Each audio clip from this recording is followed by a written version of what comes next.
Hey, what is up guys, I'm Exteria, and in this video we're going to be going over the viral comp that's been going around lately, which is Jhin Mundo Reroll. This comp is actually pretty powerful overall if you play from a high roll spot. Even if you play from a low roll spot, it'll probably be like top 6. And if you want to check out guides like this, it'll be in the description below. I have other guides too as well. It's going to be in my portfolio. I have currently 5 comps at the moment, and if you want me to make certain guides, just let me know in the comment section down below and I'll make it. And over time, we're going to be pumping out videos like this. Going back to the Jhin Mundo Reroll, for your items on Jhin, you can use any sword items or any bow items. Ludens is actually pretty good on him because he executes units, so therefore this artifact allows him to do extra damage. If you want an idea for BIS, it's technically 2 Gwinsus with a gunblade, but you can use any item. Most of the time I like building Deathblade with Gwinsu's Rage Blade and then +1 like either IE or Guardbreaker. If not, I do +1 artifact, but it's pretty hard to get Deathblade because in the early rounds of the game, such as stage 2, you can't really get 2 swords on drop. Since there is a trick with item pools, the first creep round, you can only get unique item components, so this means you can't drop 2 swords in the first creep round, and you have to wait till after Krugs to probably get another sword, or you could get it from Carousel. So sometimes I would just slam IE just to get the early power spike. For Mundo items, I would say the best would be Even Shroud because he needs some sort of armor break on the board, and it also helps him a lot because his ability also does damage. So therefore, having Even Shroud on Mundo himself, he'll be even bulkier, and he also do damage for himself. And Jhin also does extra damage since they're all AD on the board. And second to that, I would always like to build a Spirit just because the extra healing and the durability helps Mundo a lot to stay alive longer. Other than that, you can build any of the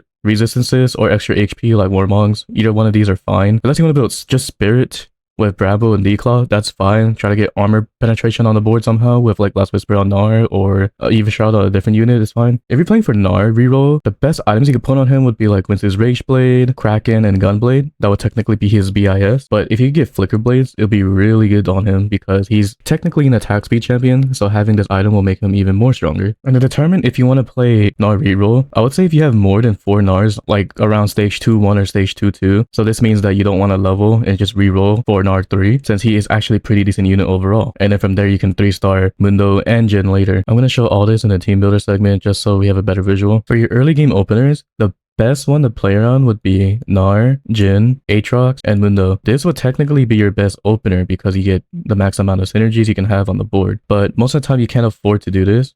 What you can flex around is, instead of Jhin, you can use Sivir, and then instead of Mundo, you can use units such as Neferi for Juggernaut, or you can throw in Zac because Zac gives you heavyweight with Aatrox. So you can flex between these two with Mundo. And if you want to see an example of a level 3 board, so you can play Gnar reroll, something like this would be fine. Or instead of Zac, you do Neferi. Basically saying the best 2 units to play would be Gnar with an Aatrox, since Aatrox can be flexible. But yeah, essentially is, if you're playing for Gnar reroll, then you want to have 2 frontline over 2 snipers. Even say for example you have Gnar level 2 with Sivir 2 and then Aatrox 1, you will most likely lose rounds because your frontline is not going to last long enough for your backline to do DPS. So I would suggest just to have 2 frontline no matter what. Even if you have Sivir level 2, just pivot her until you hit level 4, then you throw her in. If you're playing for Gnar reroll, don't level because you want to 3-star him and then put in your main units later. But if you're not 3-starring Gnar and you want to play for win streak, hit level 4 and then play something like this would be fine. As long as you have 2 frontline and 2 snipers, is all you need. And a good +1 unit to throw in at level 5 could be like a Neferi. Like these 3 units are really good at level 5 because they're easier to find. Unless you find a Mundo, that'd be great. Then you could just have Mundo over either Zac or Neferi. Most of the time I like to do this at level 5. If I find a Jhin, then these are really good synergies right here because you get 2 Wraith with Zac and Jhin. You also get 2 Luchador with Mundo and Gnar, and then Aatrox gets both of the tank synergies, which is Heavyweight and Juggernaut. So you have a lot of synergies here to win with. And then once you hit level 6, then you throw in 1 more Juggernaut, which will be Neferi. And if you high roll Udyr, then you can trade him out for Zac because you get 4 Juggernaut, and Udyr's Mentor gives you extra damage on the board. Technically, the higher win rate is to have a Vi over the Neferi just because it's a better unit, and Aatrox is technically a tank because Neferi is an attack fighter. So this means that Neferi is just there for damage, not really tanking, and all these units are tanks. So these would be more beneficial to have on the board. And apparently the best positioning would be something like this in the early game, just because you want Mundo to be somewhat isolated. So you want him to have a lot of units around him since he'll be the most bulky unit on the board. Kind of have Vi near him because she also thunders, but only 20%. So this means that she reduces armor for a decent amount. And you always want to position Gnar near Jhin no matter what, because Gnar ability gives your units attack speed. And what Jhin does with that attack speed is he converts that attack speed into damage. So therefore he can probably potentially one-shot them. So this is the best way of positioning no matter what. Even if you play the other side, always put Gnar near Jhin. They're basically best buds. But yeah, for the most part, this kind of positioning is good. Or if you do it vice versa, then you want to do something like this is fine. And then once you 3-star your Jhin and Mundo, Gnar level 3 is fine. You don't really need to have him. As you're playing Gnar Reroll as a main carry, then yes, you want him 3-star, then 3-star Jhin and Mundo. So technically saying once you get these 3-3-star, if you're playing Gnar Reroll, then you want to hit level 7 and throw in either a +1 sniper like Caitlyn, or if you can't find a +1 sniper, +1 tank like Zac would be fine because it gives you Wraith for Jhin, so this helps a lot. But most of the time, the best way of doing it is having a +1 sniper. And then when you hit level 8, then you throw in one more sniper, which would be Jinx. And this kind of positioning is really good because Gnar can give attack speed to both Jhin and Caitlyn. They don't really need to be positioned like this. If you're playing Gnar carry, it's good to have him right here. And one more side note I actually forgot to mention is if you're playing Gnar carry, if you have Shadow Clone, putting 2 Gnars like this together would be really good, because they both give each other attack speed. So therefore, that fruit would be really good if you're playing Gnar carry. But since we're not most likely going to be not playing Gnar carry in most games, this would be fine to have Jhin carry and Mundo carry. And over time, you want to upgrade your units. So instead of having Aatrox, you want to have a set 2. And in all honesty, apparently having the Fury in for the Soul Fighter over the Vi is not really worth it because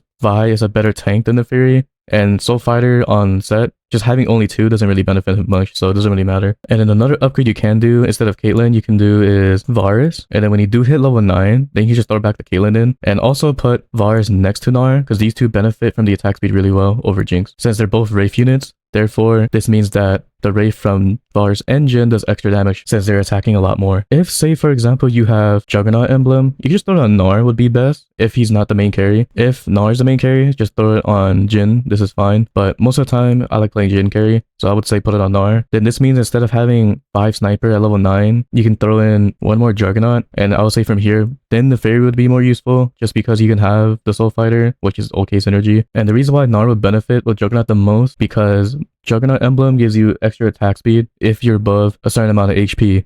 So this is technically an extra attack speed item for Gnar. If, say, for example, we have Sniper Emblem, then we could just put it on a unit like Vi and only play up to 4 Juggernauts. This would be fine until you hit level 9, then I would suggest throwing it like on a TF. This would be better since this unit is actually pretty cracked with Sniper. Or you can put it on Zyra. They're both really great with Sniper, and you can just use this plant as a +1 frontline. So basically saying if you do a Sniper Emblem, put it on Vi first because she kind of benefits the emblem the most out of all the Juggernaut units. And then after you hit level 9, throw out on the extra +1 units. Unless what you want to do here is you can take out Jinx and then just have this as a level 8 board and then throw in Jinx at level 9. This is fine to do as well. It's totally up to you. One more emblem I can say we can play around is if we have Wraith emblem, just throw it on Gnar, or if Gnar's not level 3, also just putting it on Jinx, then that means we can play for 1 more Wraith at level 9. So this means that we have extra damage on the board, and 4 Wraith is actually pretty cracked overall. So those are different playstyles you can do with emblems, and hopefully you understand how to play the base board better. Almost forgot, you can upgrade Vi into Lee Sin. This works as well. For your power-up fruits, the best early game one would be Midas Touch, since you're able to farm gold and also execute units. So it's 2 birds, 1 stone. You have extra damage and you also gain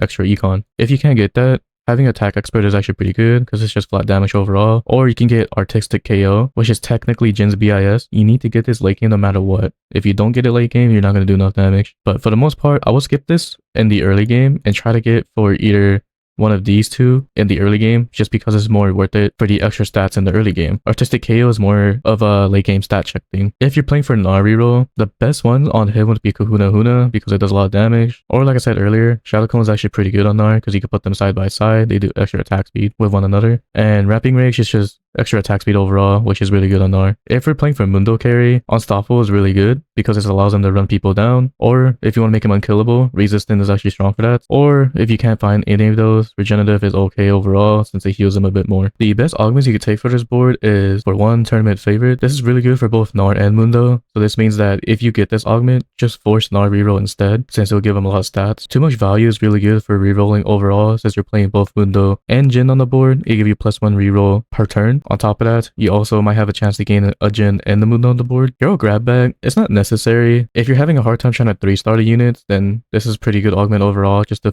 3-star them easier. Pullable Force allows you just to get strong artifacts so you can get good items on either Mundo or Jhin. If not, then Gnar is fine as well. All that Shimmers is good just to get a collector on Jhin since it kind of guarantees that. Unless you don't need it, then you can just take Mogul Mail for Mundo, so it's extra tank item. Last Second Save is pretty good overall as a metal augment just because it makes your board last a lot longer. Second Wind is pretty good for Mundo since it doesn't really do much for the backline, but it makes him last a lot longer anyway, so it's pretty good to take overall. Chaotic Evolution is just good for rerolls, since it'll give you extra stats every time you start him up, so it's pretty good to have. And Pumping Up gives Jhin more damage, and it gives Narn more attack speed, so it's just good stats to have on the board. If you want to learn how to play the playstyles of win streaking or lose streaking, you can just check out the guide. I'm too lazy to explain all this, because this is kind of like a basic thing that most TFT players know or should know by now. And that is it for Jhin Mundo Reroll. If you have any questions about the comp, or if you want me to make more guides like this, just let me know in the comment section down below. Until then, I'll see you guys in the next one. Later.